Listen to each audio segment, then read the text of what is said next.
এই দেখো tata, আম্মিকে tata করে দাও। এই যে আম্মিকে টাটা করে দিচ্ছে। আমরা বলে দিবি তো বন্ধুদের সামনে, বন্ধুরা কিন্তু জানে না কিছু।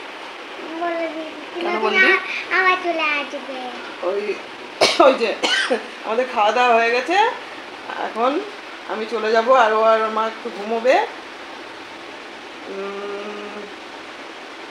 এখন সিরিয়ে গিয়ে দেখছে, ওই যে ওটা দেখলে হবে না, ঘুমাতে হবে, ঠিক আছে? দুষ্টুমি করবে না। আজ 4টার সময় আবার আঁকতে যাবে। দেখো মেয়ের চোখ মুখ বসে গেছে, কালকে কতবার বমি করেছে, পটি করেছে। রাত্রিবেলা তো ট্রেনে কী করে ভয় লাগছিল আমার খুব, যে ট্রেনের মধ্যে আবার কিছু যদি হয় তো। যাই হোক, আর কোনো অসুবিধা হয়নি, এখন ভালো আছে, আস্তে আস্তে ঠিক হয়ে যাবে, রেস্ট নে। আমি যাই, কেমন? আবার চলে আসবে বললো তাড়াতাড়ি। বন্ধুদের একটু বলে দাও, আমি তো একা থাকি, মা আর আমি একা থাকি, ওই জন্য আমি আমাদের বাড়িতে এসে মাঝে মাঝে থাকলে তোমরা রাগ করো না গো। তাই না বলো? ওরা রাগ করে আমি তোমার কাছে এসে থাকলে, বলো আমার বোর লাগে, আমার একা ভালো লাগে না, এখন আমার দিদুনও আসতে পারে না। দেখো তো, আসতে চাই না, বুঝেছো? তোমরা বোঝো না গো, আমি এটা কষ্ট পাই, একা থাকে বাচ্চাটাকে নিয়ে। চলো টাটা, টাটা, বাই বাই, আবার যেন দেখা পাই। 10 দিন কোথায়, 10 দিনের বেশি হবে বোধ হয়, না? 10 দিনের বেশি হবে মনে হয়, এই যে একসাথে রয়েছি। আমার বাড়িতে এসছো বৃহস্পতিবার দিন, ওই মোটামুটি 10-12 দিন হবে। বুধবার দিন রাত্রে এসছো, মোটামুটি 10-12 দিন হবে। বৃহস্পতি শুক্র শনি রবি সব, মঙ্গল বৃহস্পতি শুক্র শনি, 10 দিন পাক্কা 10 দিন হয়ে গেল ঘুরু। এবার going to house, my house. এবার ভিউজটা দেবেন বাবা, দয়া করে হাত জোড় করছি। আমার কাকিমার ব্লগ না দেখলে আমার কাকিমার ভালো লাগে না, আমার কাকিমার মন খারাপ হয়ে যায়, আমি দেখি তো। না এরা যে বলে, আমি অবাক হয়ে যাই, যে এতদিন বলতো যে তুমি তোমার ইউটিউবারের বাড়ি ছাড়া অন্য কোথাও যাবে, খালি তুমি ইউটিউবারের বাড়ি যাও, তুমি বোঝো না ইউটিউবাররা তোমাকে স্বার্থে ইয়ে করে তাই এরা তো আর ইউটিউবারের মধ্যে পড়ে না, তবুও যে কেন ভিউজ হয় না কি জানি, ঘরে থাকতে হবে তবে গিয়ে ভিউজ দেবে। বাড়িতে, আমার বাড়িতে আমার কাকিমা আমার মানে নিজের বাড়ির মতনই থাকে। ওই সিঞ্জিনি দেখলো তো, সিঞ্জিনির মুখটা এরকম হয়ে গেল, ছোট্ট কালো হয়ে গেল। এরপরে আর কি বলবো, চলো বেরোই, 2টো কততে ট্রেন আছে। রোদ্দুর খুব, চশমা টশমা পরে নাও, যে যা বলবে বলবে, চশমাটা নিজের চোখ ঠিক থাকলে সব জগৎ ঠিক, নিজের শরীর ঠিক থাকলে। গতকালকে দিদির বাড়ি থেকে, সিঞ্জিনির বাড়ি থেকে চলে এসেছিলাম, এসে দিদির বাড়িতে ছিলাম বেলঘরিয়া, দিদির সঙ্গে দেখা করে আসলাম। দিদি ভাইয়ের বড়দি ভাই আর নেই, আমাদের ছেড়ে চলে গেছেন তিনি, তো দিদি ভাইয়ের সঙ্গে একটু দেখা করে আসলাম। দেখা করার জন্য গেছিলাম, দিদিভাইয়ের সঙ্গে দেখা করে আজকে সকালে 10:30 ওখান থেকে বেরিয়ে এসেছি। এসে ব্যাংকে যে গেছিলাম, 1টার থেকে 4টে পর্যন্ত ব্যাংকে ছিলাম। এখন এই যে স্টেশনে দাঁড়িয়ে আমি, এনার সঙ্গে দেখা হলো, উনি দেখে আমাকে চিনতে পেরেছে। উনি জিজ্ঞাসা করলো আপনি মন্দিরার মা না? তা বললাম হ্যাঁ। বললো আপনাদের দুজনের চ্যানেলই দেখি, একটু আলাপ হলো ওনার সঙ্গে। তো দেখো আমি ট্রেনে করে চলে এসেছি আমার ঘরে, এই যে জানলা খুলছি। তো আজকের মতো ভিডিওটা এইটুকুই দিলাম তোমাদের আপডেট দেওয়ার জন্য। আমি ঘরে পৌঁছে গেছি, সেটা তোমরা সঙ্গে থেকো, ভালো থেকো। আমি ভালো আছি, তোমরা কেমন আছো কমেন্টের মাধ্যমে জানিও। চলো টাটা, বাই।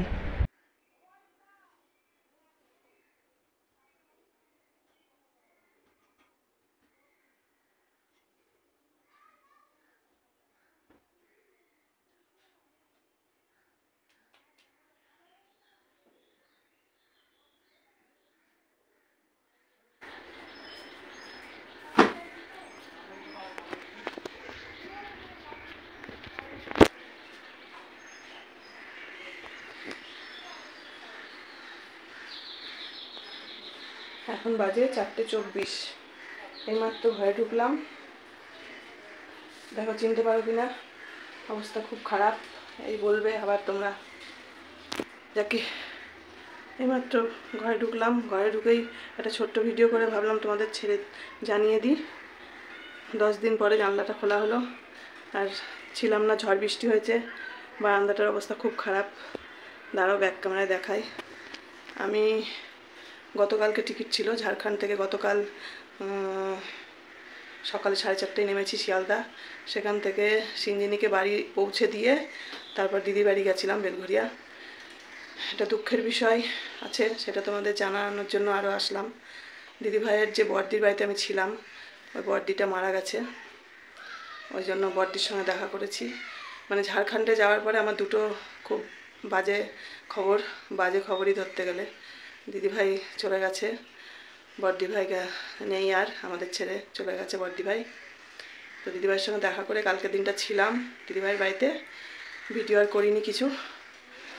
আজকে সকালে 10টার সময় 10:30টায় বেরিয়ে এসেছি, এসে ব্যাংকে ছিলাম, সেটাও তোমাদের সঙ্গে শেয়ার করব। আর কালকে যেটা তোমাদের বলেছি সেটা হচ্ছে আমার ইউটিউব পেমেন্ট ঢুকেছে, মানে পেমেন্ট ইউটিউব থেকে পাঠিয়ে দিয়েছে, কিন্তু আমার এখানে ব্যাংকে কাজকর্মের জন্য আমার হাতে এখনও পেমেন্ট পৌঁছায়নি। ব্যাংকের সমস্যা হচ্ছে, এটা সবারই হয় হয়তো, জানি না কবে পেমেন্ট হাতে পাবো। অনেক জার্নি বাকি এখনও, সহজে আমার হাতে টাকা ঢুকবে না, বুঝলে। কিন্তু পেমেন্ট আমার ইউটিউব পাঠিয়েছে, এটুকুই খালি তোমাদের জানানোর ছিল। এইমাত্র ঘরে ঢুকেছি, ঘরের অবস্থা খুব খারাপ, গেদে আসলাম, চেঞ্জও করিনি। ভাবলাম একটা ছোট্ট ভিডিও করে তোমাদের জানিয়ে দিই অন্তত যে আমি ঘরে পৌঁছে গেছি। তোমরা তো আমার ভিডিও দেখছো না, ওই জন্য ভিডিও দিচ্ছিও না। এখন কদিন এরমই চলবে, খুব চাপ, খুবই প্রেশারের মধ্যে আছি, টেনশনের মধ্যে রয়েছি, মেয়েও জানে ব্যাপারটা। তো চলো ফ্রেশ হই, মুখ হাত পা ধুই। দেখো কীরকম ঘেমেছি, ফ্যান চালাইনি, তোমরা শুনতে পাবে না বলে। গলার জন্য দিদিভাই থেকে এইটুকু ভাত খেয়ে বেরিয়ে এসেছি। গতকাল লোকনাথ পুজো ছিল, দিদিবাড়িতে ছিলাম, ওখানে আর ভিডিও করিনি। আজ মানে 7-8 দিন হলো দিদিভাই মারা গেছে, বড়দিভাই। ওই তখন আমি ঝাড়খণ্ডে ছিলাম, ওই জন্য যারা দিদির কাছেও আসতে পারিনি, এরকম একটা ব্যাপার শুনে। আর ব্যাংকেও যোগাযোগ করার দরকার ছিল, সেটাও করতে পারিনি। এখন দৌড়াদৌড়ি করতে হবে, করে তারপর টাকা বার করতে হবে। এই হলো ব্যাপার, আপডেট। আজকে হচ্ছে 3 তারিখ, এখন 4:30 বাজে। তো চলো ঘরদোর পরিষ্কার করি, ঝাঁট দিই, তারপর কিছু খাবার নিয়ে এসে খাবো। এই তো, চলো সঙ্গে থাকো, আবার দেখা হবে আগামী ব্লগে। আজকে বেশি কিছু দেব না, ছোট্ট করে ভিডিওটা ছাড়বো। এই পর্যন্তই, চলো। বিছনা কাঁথা মোটামুটি পরিষ্কারই আছে, দেখো। ঘর তো বন্ধ ছিল, এই জানলাটা খোলা ছিল খালি, এরকমই আছে, সব ঠিকঠাক। খালি বারান্দাটায় তোমাদের রেমাল ঝড়ে এই অবস্থা করেছে। এই যে ব্যাগও এখনো ঘরে নিইনি, ওই সামনাসামনি একটু ঝাঁট দিলাম, রেমালে এই অবস্থা করেছে। পরিষ্কার টরিষ্কার করে নিয়ে তারপর ফ্রেশ হয়ে বন্যার সঙ্গে দেখা করতে যাব। ঠান্ডায় আছে এখানে সত্যি, কি বলবো তোমাদের, ঘরটা সত্যি এত ঠান্ডা যে বলার না। আর কোথাও গিয়ে এই শান্তিটা পাই না, এই ঘরে বসে শুয়ে খেয়ে যে শান্তিটা পাই অন্য কোথাও পায় না, সত্যি কথায়। মানে যেখানে যাই সারা শরীর আমার জ্বলে পুড়ে যায়, এত কষ্ট হয় গরমে। দেখো কী সব বেরিয়েছে, দেখো সারা মুখের অবস্থা ভীষণ খারাপ গরমে।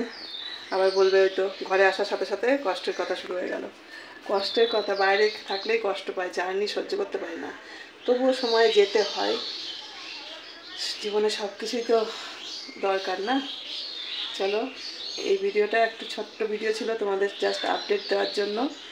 তো আবার পরে আগামীকাল থেকে সকাল থেকে শুরু করব, ঠিক আছে? টাটা।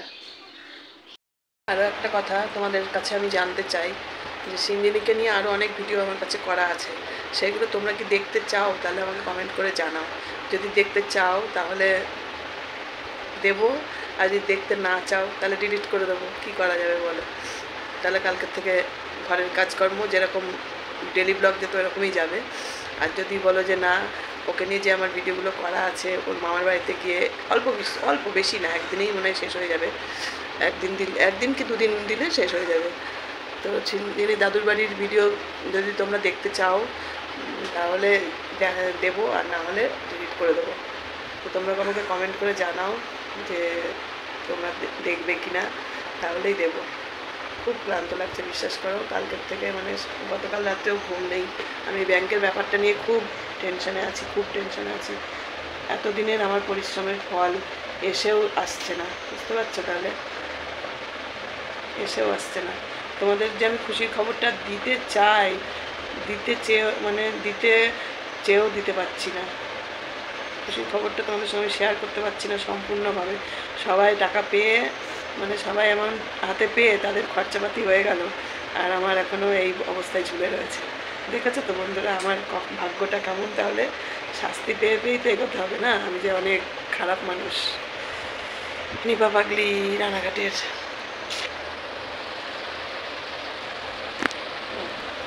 বন্যা যে বাড়িতে কাজ করে ওই বাড়ির ওই দিদির সঙ্গে দেখা হলো, মেয়েটার সঙ্গে ডাকছে, ও বৌদি চলো চলো চলো, ঘরে যেতে হবে না, চলো আমার ঘরে চলো, তাই করছে, টেনে নিয়ে যাচ্ছিলো। বললাম না গো, অনেকদিন এই দেখো ব্যাগ লাগেজ আমার সঙ্গেই রয়েছে, এখনও ঘরে পৌঁছায়নি। আর আগে নিজের ঘরে যাই, বিশ্রাম করি, পরে দেখছি যদি যাই যাবো, না হলে আর যাবো না, শুয়ে পড়বো। একটু কিছু খাবার নিয়ে আসবো, এখান থেকে খেয়ে শুয়ে পড়বো, ভালো লাগছে না, ঘুমাতে হবে, প্রচণ্ড ঠান্ডা লেগেছে। সকালে দিদিভাই থেকে শ্যাম্পু করে বেরিয়েছি, সকালে উঠতেও দেরি হয়ে গেছে। আমি যে তাড়াতাড়ি 10টার মধ্যে ব্যাংকে আসবো, এসেই বা কী হতো? আমি জানি হবে না, অতি সহজে হবে না, আমার ভাগ্য তো অত সহজে গেলাম আর আমাকে ক্যাশ দিয়ে দিল একদম গুনে, তাই হয়? কাঠখড়ি পোড়াতে হবে এখন। চলো, তোমরা তো সবটা দেখতেই পেলে কীভাবে কি সিঞ্জিনিও কষ্ট পাচ্ছিল, চলে এসেছি গতকাল। স্বাভাবিক বাচ্চা মানুষ, ওর আর কি দোষ? ও তো এসব বোঝে না, ওর মানে কথা বলার খেলা করার সঙ্গী চাই ও, ওই জন্যই। কিন্তু আমাকে এদিকটাও তো দেখতে হবে, এই হলো ব্যাপার। দিদিভাইকেও একা ফেলে আসতে খারাপ লাগছিল, দিদিভাইও খুব খুব মানে কষ্টের মধ্যে আছে, খুব খারাপ লাগছে।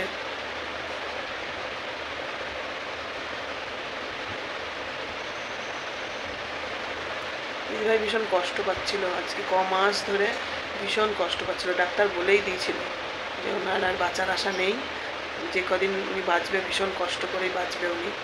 খুব কষ্ট পেয়ে মারা গেল দিদিভাই। ওনার মুখে ক্যান্সার হয়েছিল, মুখে এই ঠোঁটে এখানে একটা কি বেরিয়ে হয়েছিল, সেইটার থেকে অপারেশন করে মানে নানান মাঝখানে ভালোই হয়ে গেছিলো উনি, ভালো হয়ে যাওয়ার পরেও আবার সেটা দীর্ঘদিন পর দেখা দিয়েছিল। সে চিকিৎসা করেও, এত চিকিৎসা করেও, আপ্রাণ চেষ্টা করেও বাঁচানো গেল না। ডাক্তার লাস্টে জবাব দিয়েই দিয়েছিল দিদিভাইকে। কালকে আমি এতটাই ক্লান্ত ছিলাম, মানে ওখান থেকে এসছি, সিঞ্জিনি মামার বাড়ি থেকে এসছি, এসে শিয়ালদা নেমেছি ভোর 4:30, সারা রাত ট্রেনে ঘুম হয়নি। তারপরে 4:30টায় নেমে 6টার মধ্যে আবার ওদের ঘরে এসেছি। ওদের ঘরে এসে ধরো ঘরের কাজ তো কিছু থাকেই, একটা মানুষ বাড়িতে না থাকলে ঘর বাড়ির অবস্থা কী হয়। তারপরে ঝড় বৃষ্টি হয়েছে, ওদের বাড়িতে 2টো পর্যন্ত ছিলাম। তারপরে ওখান থেকে বেরিয়ে এসে দিদিবাড়িতে এসেছি 3টে সাড়ে 3টের মধ্যে দিদিবাড়িতে এসেছি। আর তখন আমার শরীর আর চলছিল না। যাই হোক, ওদের সঙ্গে দেখা করতে যেতে পারিনি। আর এই দিকে একটা টেনশন রয়েছে, ব্যাংকে যেতে হবে। আর দিদিভাইরাও যেতে দেরি হয়ে গেল, বড়দিভাইয়ের ছেলেমেয়ের সঙ্গে দেখা করা হয়নি, একটু খারাপ লাগছে আমার। আমি ব্যাংকের ঝামেলাটা কি হয় না হয় দেখে নিয়ে, আমি জানি ওরা আমার ভিডিওটা দেখে, তোরা কিছু মনে করিস না, আমার এদিকে কি হয় না হয় আমি দেখি, তারপরে আমি গিয়ে তোদের সঙ্গে দেখা করে আসবো। এবারটা যেতে পারলাম না, তোরা আমাকে ক্ষমা করে দিস, যেতে পারিনি রে। দেখা করার খুব ইচ্ছা ছিল। কালকে যদি দিদিভাই একটু তাড়াতাড়ি যেত তাহলে পরে হয়তো যেতাম। দিদিভাই যখন গেল তখন প্রায় 9:30 সাড়ে 9টার দিকে দিদিভাই গেল, তখন আমার আর ইচ্ছা করছিল না, আমি বাড়িতেই ছিলাম। ওদের সঙ্গে আজকে সকাল থেকে তো কোনো মতেই সম্ভব ছিল না যাওয়া। রাত্রিরে ঘুমোতেও পারিনি, পায়ের যন্ত্রণায় সিঞ্জিনি মামার বাড়িতে গিয়ে সিঁড়ি ওপর নিচ করে প্রচুর হাঁটু ব্যথা হয়েছে। তারপরে ঘুরতে গেছি, পাহাড়ে উঠেছি, আর যাওয়া কোথায়, এখন প্রচণ্ড হাঁটু ব্যথায় কষ্ট পাচ্ছি। তো চলো, ক্যামেরা অন থাকলে বকেই যাচ্ছি আমি। দিদিভাইয়ের আত্মার শান্তি কামনা করো তোমরা, দিদিভাই যেখানেই থাকুক যেন ভালো থাকে, এটাই বলবো। চলো টাটা, শুভ সন্ধ্যা। এখন প্রায় 5টায় বাজতে গেল, তোমাদেরকে 4:52 বাজে। চলো তোমরা সবাই খুব ভালো থেকো, সুস্থ থেকো। আমি ভালো আছি কিন্তু টেনশনে আছি। টাটা। কতবার টাটা বলি, আবার ফিরে আসি তোমাদের কাছে। অনেক কথা জমে আছে না।